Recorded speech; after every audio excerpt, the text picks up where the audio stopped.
एक रिसर्च हुई, उस रिसर्च में काफ़ी टाइम लगा, काफ़ी पैसे लगे, काफ़ी एफर्ट लगा और फिर फाइनली उस रिसर्च में निष्कर्ष यही निकला कि किसी भी आदमी की जो सक्सेस रेट है उसकी डिग्री का 15% और बाकी 85% ह्यूमन इंजीनियरिंग का होता है। इट मीन्स मैं आपको सिंपल से वर्ड में समझाऊं तो मान लो मैं हूँ, मेरे पास एक डिग्री है, मैं जॉब के लिए कहीं अप्लाई करने के लिए जाता हूँ, तो उस जॉब के अप्लाई के लिए मैंने एक रिज्यूम तैयार किया और सामने वाले को रिज्यूम दिया, तो उस रिज्यूम के बाद उस रिज्यूम का इफेक्ट बस 10 से 15% ही रहा, लेकिन उसके बाद बाकी के 85% मेरे ऊपर डिपेंड करता है कि मैं इनको कैसे अप्रोच कर सकता हूँ, अपने आप को कैसे इनको सामने वाले को कैसे मैं इन्फ्लुएंस करूँ कि वो मुझे कोई जॉब को गारंटीड मुझे जॉब दे दे और तो और अच्छी सैलरी पैकेज पे दे। ये रिसर्च डेल कार्नेगी फाउंडेशन की तरफ से हुआ था, जिसमें काफ़ी उनका समय लगा था, काफ़ी एफर्ट लगी थी।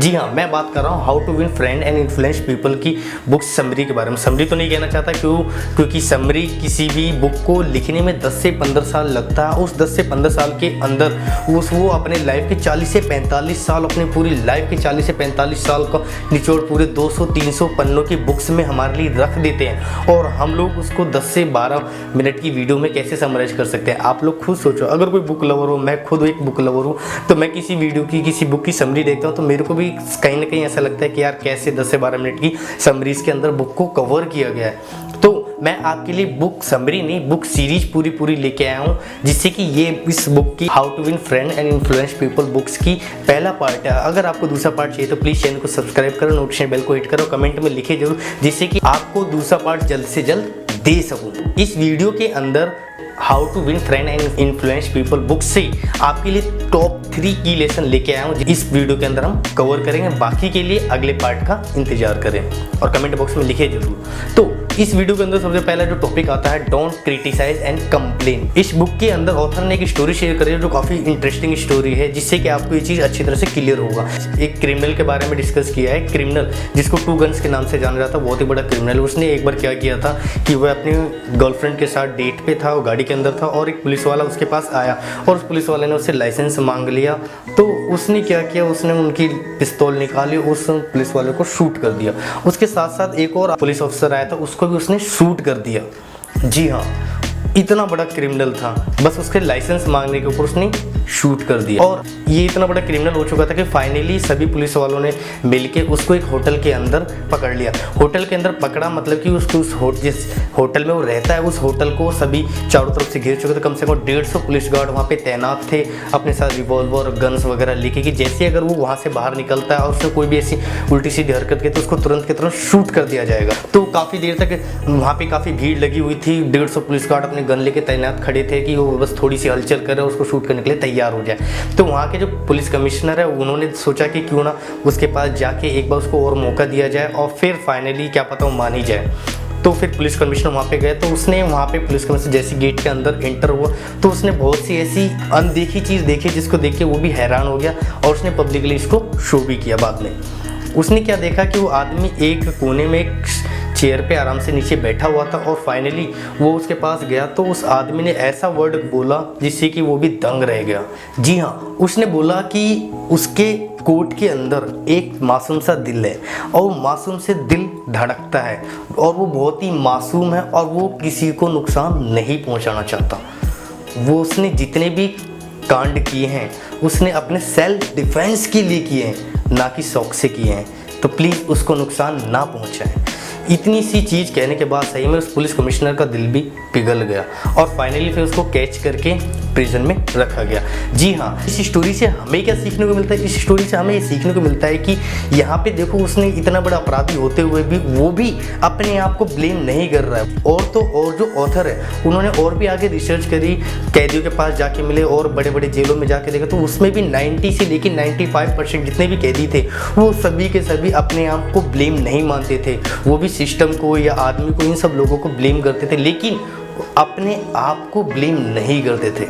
इससे हमें क्या सीखने को मिला है? इससे हमें भी यही सीखने को मिल रहा है कि हम किसी को भी क्रिटिसाइज करें, उसका कंप्लेन करें, लेकिन उससे कोई फ़ायदा नहीं होने वाला है। वो भी अपने आप को कभी ब्लेम नहीं करेगा तो इससे हमें कोई बेनिफिट मिलने वाला नहीं है। हमें क्रिटिसाइज तो करना ही नहीं है, ना ही किसी चीज़ की कंप्लेन करनी है। अब हम क्रिटिसाइज नहीं कर सकते, कंप्लेन नहीं कर सकते, क्यों? क्योंकि हमें अपनी बात को इन्फ्लुएंस करना है, हमें अपनी बात को मनवाना है। तो इसके लिए हम करेंगे, तो इसके लिए हमारे पास जो दूसरा टॉपिक है मोस्ट इंपॉर्टेंट इस वीडियो का की लेसन है, जी हाँ, feeling of importance. Feeling of importance ये हमारे मोस्ट इंपॉर्टेंट है।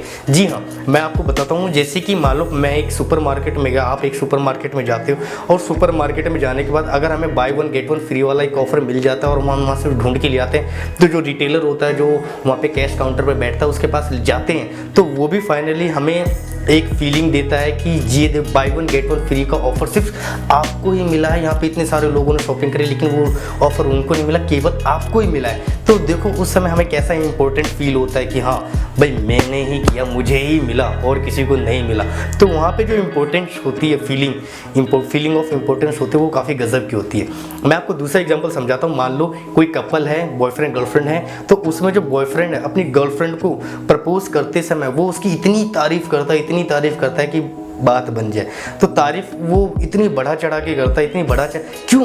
ताकि सामने वाले को इम्पोर्टेंस फील हो कि वो कितनी इम्पोर्टेंट है, जिससे कि उसका प्रपोजल वो तो पता नहीं, लेकिन मोस्ट ऑफ केस में यही करते हैं, उसको फीलिंग ऑफ इम्पोर्टेंट कि वो कितनी इम्पोर्टेंट है उसकी लाइफ के लिए, वो उसको जाहिर करता है, जब जाके उसका प्रपोजल एक्सेप्ट हो पाता है। तो इससे हमें भी क्या करना है, हमें भी सामने वाले को अच्छे से अप्रिशिएट करना है, ताकि अप्रिशिएशन का मतलब भी कि उसको अप्रिशिएशन भी देना अच्छी वाली, ये नहीं बुरी वाली। मान लो कोई सामने वाला मोटा है और उसको मैं कहूँ कि यार तू तो पतला हो गया है, कैसे हो गया, तो वो चीज़ उसको नेगेटिव फील होगा। तो हमें भी अप्रिशिएशन करना है, उसकी तारीफ़ करनी है, तो अच्छी वाली करनी है, जिससे कि वो सामने वाला हमसे इन्फ्लुएंस हो जाए। And last but not least, third number का जो की लेसन है वो हमारा ईगर वांट। जी हाँ, ईगर वांट मतलब कि क्या? जैसे कि मुझे सामने वाले को कोई चीज़ मनानी है, उससे अपना इन्फ्लुएंस करना है, उससे अपनी बात मनवानी, तो हम लोग क्या करते हैं कि हमें क्या चाहिए, सामने वाले को जाहिर करके कि ऐसा नहीं ऐसा होना चाहिए, ऐसा नहीं ऐसा होना चाहिए। जी नहीं, हमें क्या कह रहे हैं कि हमें अपने बारे में इच्छा ना रख के सामने वाले को पहले देखो कि उसे क्या चीज़ चाहिए, उसको किस चीज़ में इंटरेस्ट है, क्या उसको मतलब उसको आखिरकार चाहिए क्या, तो उस चीज़ के ऊपर डिपेंड करना चाहिए। मैं आपको एग्जांपल समझाता हूँ। मान लो मुझे अपने बच्चे को स्मोकिंग छुड़वानी हो या फिर स्मोकिंग के लिए अवेयर कर रहा हूँ कि हमें स्मोकिंग नहीं करनी चाहिए, तो जाहिर सी बात है अगर किसी को स्मोकिंग के लिए अवेयर करना हो तो आप कहोगे ये सेहत के लिए हानिकारक है, डब्बे पे भी लिखा हुआ है, लेकिन फिर भी वो स्मोकिंग की इच्छा होगी तो वो करेगा।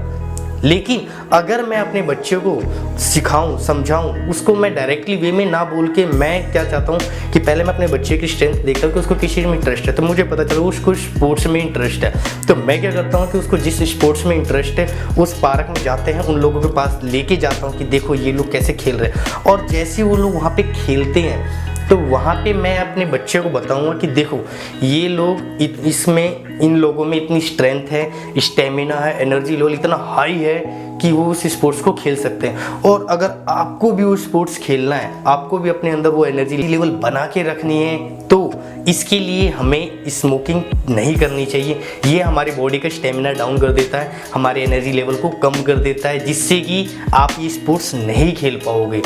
और फिर आप लोग खुद सोचो कि क्या वो स्मोकिंग के बारे में सोचेगा? नहीं, उसे स्पोर्ट्स पसंद है और मैंने उसकी चाहत को अपने एम्स के साथ ऐड कर दिया, जिससे कि अब उसके पास क्लियर मैसेज है कि भाई मेरे को ऐसी चीज़ नहीं करनी चाहिए। अब मैं इस वीडियो के अंदर समअप करना चाहता हूँ, तो इस वीडियो के अंदर हमने 3 चीज़ें सीखी।